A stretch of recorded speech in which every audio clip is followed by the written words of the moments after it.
Desde primero de Administración y Finanzas tenía muy claro que quería participar en el proyecto Erasmus. Sin embargo, no fue hasta segundo año que me presenté, ya que, como al acabar el grado superior no tenía muy claro qué estudiar, pues decidí que la mejor alternativa era participar en el proyecto Erasmus, ir al extranjero, crecer personal y profesionalmente y poco a poco ir pensando qué quería hacer y tomarme el tiempo necesario para decidir.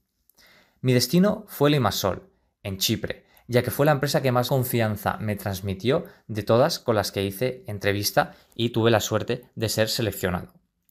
Lo que me motivó a participar en el proyecto fue el hecho de las charlas de presentación del proyecto Erasmus que vi, pues me sentí muy atraído por todas las experiencias y todas las vivencias que habían tenido esas personas que habían ido al extranjero, habían mejorado muchísimo su inglés, habían conocido gente nueva, habían viajado, habían aprendido a vivir solos, a ser mucho más autónomos. Pues yo dije, yo también quiero hacer eso. Y entonces,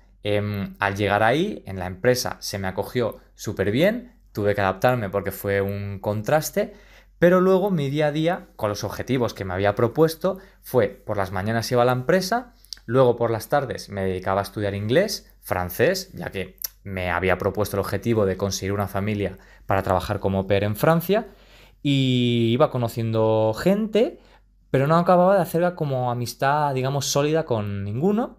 hasta que me encontré con un amigo que sí que hice muy buenas migas y ya pues empezamos a hacer más planes por ahí. Y a pesar de que mis semanas fueran siempre lo mismo, estudiar, gimnasio, leer y quedar, pues dentro de ese mismo, al estar en un nuevo país y que todo sea nuevo, pues era todo súper estimulante, súper interesante y en definitiva súper entretenido y se aprendía muchísimo.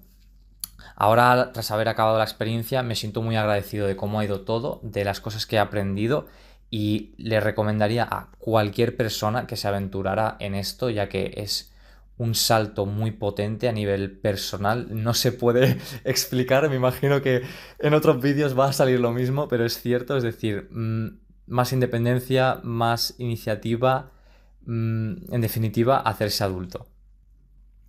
Me siento muy contento por todo lo que he vivido aquí en Chipre y sin lugar a dudas va a ser una experiencia que se va a quedar en mi corazón, vamos, para siempre.